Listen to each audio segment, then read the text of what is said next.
আসসালামু আলাইকুম। খুব বড় রকমের সাইবার আক্রমণের শিকার হয়েছে হিজবুল্লাহ। এখানে তারা যে নিউজটা দিয়েছে আল জাজিরায়, সেখানে তারা বলতেছে যে 9 জন ইতিমধ্যে মৃত্যুবরণ করেছে এবং 2750 জন লোক আহত, হাসপাতালে ভর্তি আছে। সাধারণত সাইবার আক্রমণ হলে আমরা যেটাকে বুঝি যে কোথাও কোনো ব্যাংকে আক্রমণ, সাইবার তাদের ওয়েবসাইটে আক্রমণ, এই ধরনের আক্রমণকে সাধারণত আমরা সাইবার আক্রমণ বলি। কিন্তু সাইবার আক্রমণ করে যে মানুষ হত্যা করা যায়, মানুষকে আহত করা যায়, তারই একটি প্রমাণ দিল এই হামলার মাধ্যমে। অনেকে ধারণা করতেছেন যে এটা আসলে ইসরায়েল থেকে এই হামলা করা হয়েছে।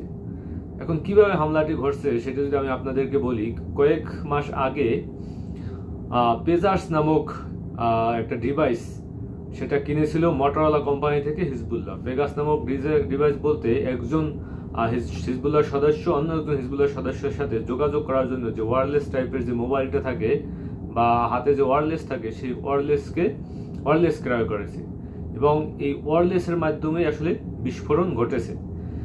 এখন ওই যে মোটরোলা কোম্পানির কাছ থেকে যে পেগাস ওয়্যারলেসগুলো কিনলো, তারা অনেক বিশেষজ্ঞরা ধারণা করতেছে যে এটা যখন হাত বদল হয়েছে, ওই মোটরোলা কোম্পানি থেকে যাদের মাধ্যমে এটা হাত বদল হয়েছে, হিজবুল্লাহর কাছে পৌঁছে দেওয়া হয়েছে, এই মধ্যস্থকারী বা এর মাঝখানে যেসব সদস্যরা কাজ করেছে, এদের মাধ্যমে ইসরায়েলের যে গোয়েন্দা সংস্থা আছে, সেই গোয়েন্দা সংস্থা এদের মাধ্যমে এই ডিভাইসের ভিতরে কোনো সূক্ষ্ম পরমাণু জাতীয় কোনো অস্ত্র বা ডিভাইস এর ভিতরে ঢুকিয়ে দেওয়া হয়েছে, যার কারণে এই মুহূর্তে এসে তারা এই একই সাথে এই এতগুলো ডিভাইসকে বিস্ফোরণ ঘটাতে সক্ষম হয়েছে।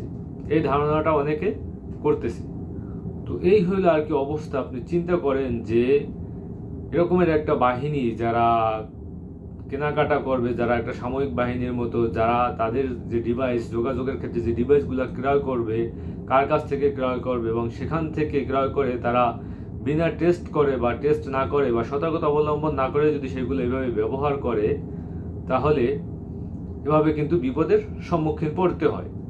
তো এটাই আসলে প্রমাণ দিল যে আসলে এই কাজ ঘটানো হয়েছে ইসরায়েলের যে গোয়েন্দা সংস্থা আছে, সেই গোয়েন্দা সংস্থার মাধ্যমেই এই বিস্ফোরণটা ঘটানো হয়েছে, তাদের নেতৃত্বে হয়েছে, তাদের এটা পূর্ব পরিকল্পিত একটা প্ল্যান। তো এই হলো আর কি সর্বশেষ নিউজ যে 9 জন মৃত্যুবরণ করেছে এবং 2750 জন তার হাসপাতালে ভর্তি করা হয়েছে। অনেকে এখানে আপনার যারা হাতে এই ডিভাইসটা যার হাতে ছিল, অনেকের হাত শেষ হয়ে গেছে, আঙুল উড়ে গেছে, অনেকের দেখা যাচ্ছে যে কথা বলতেছে, সেই মুহূর্তে বিস্ফোরিত হয় তার যে মাথা, সে মাথা বিস্ফোরিত হয়েছে। অনেকে পকেটে রাখছিলেন, তো যার পকেটে ছিল তার পা নেই, পা বিস্ফোরিত হয়েছে। এভাবে অনেক মানে এই যে 2750 জন যারা আহত অবস্থায় আছে, এদের অবস্থা আরো খুব খারাপ অবস্থা। তো চিন্তা করেন যে আসলে কোন পর্যায়ে আছে তারা।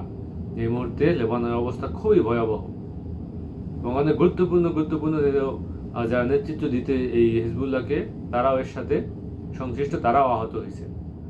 তো এই হইল আর কি অবস্থা। তো দেখা যাক আসলে পরবর্তী ইনভেস্টিগেশনে কি বেরিয়ে আসে। এখন পর্যন্ত বিশেষজ্ঞরা ধারণা করতেছেন যে এটা ইসরায়েলি গোয়েন্দা সংস্থা, তাদেরই কাজ, তারাই এই ডিভাইসগুলো আনা নেওয়া, ক্রয় করা, বিক্রয় করা বা সেখানে যোগাযোগ স্থাপন করে বিভিন্ন সদস্যদের সাথে, তাদের উদ্দেশ্য বাস্তবায়ন করে তারপর এই ডিভাইসের ভিতরে তারা বিভিন্ন রকমের বিস্ফোরক যন্ত্র তারা ঢুকিয়ে দিয়েছিল, যার কারণে আজকে তারা এই হামলা করে সক্ষম হয়েছে।